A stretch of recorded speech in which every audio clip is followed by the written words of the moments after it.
நம்ம ஓதக்கூடிய குர்ஆனை ஓதியவன், நம்மை படைத்தவன்.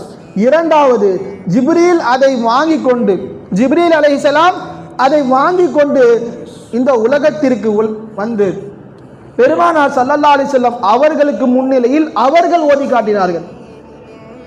மலக்குமார்களின் தலைவர் யாரு? ஜிப்ரீல் அலைஹிஸ்ஸலாம். அவர்களிடத்திலிருந்து வாங்கி இந்த முழு உம்மத்திற்கும் நம் உயிரிலும் மேலான கண்மணி நாயகம் ஸல்லல்லாஹு அலைஹி வஸல்லம் அவர்கள் ஓதி காட்டினார்கள். பூமிகளை யோசிச்சு பாருங்க, எந்த கிதாபுக்கு, எந்த புத்தகத்திற்கு இப்படிப்பட்ட ஒரு சிறப்பு இருக்கும்?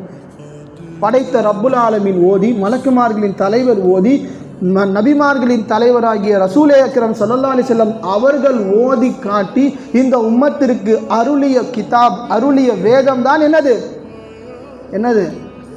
திருக்குர்ஆன்.